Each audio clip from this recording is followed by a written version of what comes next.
E como tudo começou? Há quanto tempo que você está aqui com esse curso? Nós vamos fazer 2 anos agora, em fevereiro. Já vamos para 2 anos. E a procura é maior para brasileiros ou você encontra pessoas de todas as nacionalidades aqui? A maioria é por parte de brasileiros, claro. Nós temos muitos hispânicos também, mas eu diria que hoje, do número de alunos que nós temos, e desde que abrimos a escola, dos alunos que matriculamos, a maioria é de brasileiros. Eu diria que 80% dos alunos que a escola tem é de brasileiros. Você diria que a desistência dos seus estudantes brasileiros é muito grande? Eu não diria desistência, não, porque acontece uma coisa muito curiosa, muito curiosa. A escola vai fazer 2 anos ainda em fevereiro. Nós temos alunos que já entraram e saíram da escola 8 vezes. 8 vezes. Eles saem e vêm e dizem, olha, arrumei um part-time, meu part-time aumentou mais 2 horas, aumentei a minha fazenda, fiz um puxadinho, eu vou ter que voltar lá, ganhar mais dinheiro, mas olha, a sua escola é maravilhosa, o professor é maravilhoso e eu vou voltar. No início, a gente achava que era uma desculpa, tá? Acabamos de perder um aluno. Com o passar do tempo, você entrava pela porta e falava, eu conheço esse rapaz. Ele falou, olha, eu estudei aqui, lembra que eu falei com você que eu ia voltar? Pois é, voltei. Hoje já são fregueses, você sabe, tá voltando. O negócio é saber se ele está voltando pela terceira, pela quarta, pela quinta vez.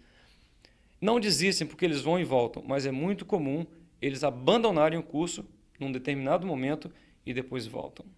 É muito comum, é bastante comum. Há casos de pessoas que pagam a matrícula e não chegam a aparecer? Tem os anjos, nós chamamos de anjos, né? Eles vêm, pagam a matrícula. Às vezes eles vêm conhecer a escola. Eles chegam e entram e se impressionam, porque a escola tem tem uma capacidade operacional. Quando eles entram, eles imaginam que vão encontrar mais uma escolinha. Eles veem a estrutura da escola e ficam impressionados com aquilo e acham que de alguma forma vai ajudá-los. Enfim, no que eles querem, no propósito que é aprender inglês. Aí eles conhecem o curso, veem como funcionam, se apaixonam por aquela coisa toda e fazem a matrícula. Aí quando ele sai da porta para fora, ele volta para o mundo normal, natural dele, do dia a dia, de muito trabalho, de pouco descanso, de muito problema, e ele vai esperando e vai só protelando e volta. Ele acaba vindo, acaba se matriculando, mas é comum. Você diria então que o motivo principal das pessoas deixarem de vir às classes seria o trabalho, a jornada grande de trabalho? Principalmente, mas não é o único motivo, não. O que acontece, na verdade, é que a maioria das pessoas que procuram a escola, enfim, das pessoas que vivem aqui na nossa região, são pessoas que vêm do interior. São pessoas que têm um nível médio de ensino e que já deixaram a escola para trás faz muito tempo. Não tem mais esse hábito, não conseguem mais ter disciplina, porque exige disciplina, você precisa. Nós falamos com todo mundo que entra aqui para se matricular, olha, você já conheceu a escola, conheceu o método, te falei dos professores, a escola é boa, você tem referência. Agora, a escola sozinha não vai funcionar. Você precisa fazer a sua parte, e não é pequena, pelo menos 50%. Então, eles não têm mais esse hábito. Não é só o fator trabalho, não. Então, isso dificulta muito. E tem uma outra questão, que as pessoas acreditam que vai acontecer um milagre. E não vai. Muitos vêm em busca do milagre. Aqui, durante o processo, o professor, a direção, nós lidamos com o aluno, às vezes, muito mais do que só o cliente que busca o curso de inglês.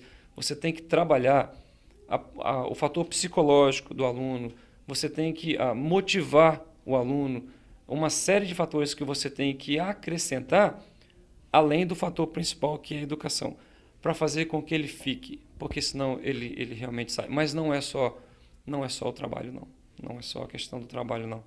Eu acho que é uma questão mesmo de ele não conseguir se adaptar à realidade. Ele precisa aprender inglês, ele encontra uma estrutura bonita da escola, fica encantado com tudo isso, mas quando é exigido dele um nível de atenção maior, de envolvimento maior, de dedicação maior, ele já não consegue. Ele até tem o tempo, mas ele já não consegue, ele já não se adapta mais a esse formato. Então, ele não consegue. Ele leva até onde ele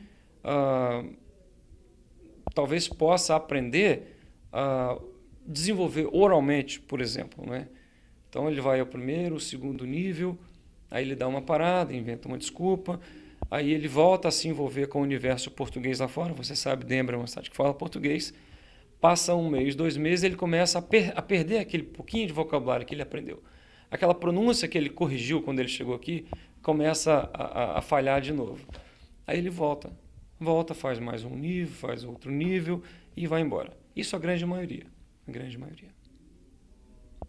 E uma pessoa que chega aqui e entre no nível 1, qual seria o tempo de duração desse curso para essa pessoa? Olha, se ela entra no nível 1, seria o beginner, porque são todos fatores que vêm dessa deficiência que a gente vai conhecendo. Deixa eu voltar um pouquinho atrás só para a gente entender isso. Nós começamos a escola aqui em Denver a escola já começou grande, já começou com essa estrutura, só que era uma franquia.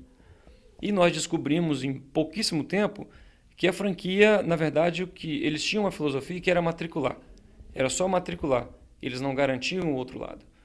Então, em 4 meses, nós rompemos o contrato, pagamos a multa e começamos a fazer uma escola do jeito que nós queríamos uma escola. E nós fomos desenvolvendo, fazendo ajustes. Então, começávamos no nível 1, como toda escola começa. Mas nós descobrimos que até em função dessa questão que a gente colocou agora há pouco, do background, de educação deles, quando você começa... Todo livro começa com a presentation, né? Hi, nice to meet you, my name is... Todo livro começa assim, começa no to be e começa assim. E isso era difícil para os nossos alunos. Nós nunca aceitamos que um aluno desista porque ele não está aprendendo. Ele pode desistir por uma série de fatores, mas porque ele está aprendendo, jamais, jamais. Então, nós acrescentamos um nível antes do nível 1. Nós procuramos um livro que fosse tivesse uma introdução mais fácil e reunimos, acrescentamos aí coisas que fossem interessantes para eles no dia a dia. Ok, funcionou. Passado pouquíssimo tempo, nós descobrimos que ainda estava difícil. O que é que nós fizemos? Nós desenvolvemos um material próprio que chama-se pré. Nós temos um pré. Quando as pessoas chegam aqui, que buscam a escola, eu vou começar onde? Você vai começar no pré. No pré, sim, nós temos um pré. Nós nós abrimos o verbo to be, toda essa parte, e nós criamos um método próprio aí. Então, o aluno trabalha, ele é preparado antes de começar o livro, ele é preparado para não ter o choque. Aí ele entra no livro, que seria um segundo pré, que já apresenta um contexto um pouco maior, mas ainda diferente do que as escolas apresentam. Quando ele entra no que seria o livro 1 mesmo de uma escola, já é a terceira fase dele aqui. Mas isso é rápido, isso não leva muito tempo, não. Obrigada, Evandro. Foi um prazer enorme conversar com você e eu espero que só tenha sucesso daqui para frente ainda mais. Obrigada. Obrigado, eu que agradeço a oportunidade e o privilégio de estar participando do primeiro programa, não é, de vocês. Desejo sucesso, acredito que vocês vão longe, porque eu conheço as pessoas que estão por trás da produção do programa e a comunidade precisa. Parabenizo a vocês pela ideia de trazer mais esse canal, né, de comunicação para a comunidade brasileira. Obrigado. É com você, Max. Ok, Viviane. Obrigado, Evandro, pela matéria maravilhosa. O que o nosso telespectador ouviu é isso aí, que você assistiu, de fato. É só você parar para pensar e, na realidade, ver que tudo é possível. Você quer ver um outro assunto também que, na sequência, você vai assistir conosco? Vamos trazer agora o brasileiro que aqui está há 5 anos e que, em outra circunstância, ele tornou-se empresário, ele tem uma empresa de pintura E ele vai contar, ele é músico brasileiro, vai contar o que é que ele fez para aprender o inglês, o que ele fez para sair da situação que se encontrava, sem emprego, dificilmente, na época que ele chegou há 5 anos atrás, não tinha tantos brasileiros quanto hoje, que você, em qualquer esquina que você anda aqui na cidade de Denver, você encontra um comércio, um brasileiro falando a sua língua. Na época que esse moço chegou, nada disso tinha. A dificuldade para ele foi bem maior. E ele venceu. Vamos ouvir um pouco o que ele fala, o que ele conta, para que você possa tirar um proveito e assistindo esse programa, depois, quem sabe, ter um ânimo e partir para uma escola de inglês e aprender um pouco a língua do país que você está vivendo. Vamos assistir a matéria. É com você, Viviane. Eu tô aqui com o Ivan Borges. Ele está nos Estados Unidos há mais ou menos 5 anos, veio de Londrina, Paraná, e ele vai contar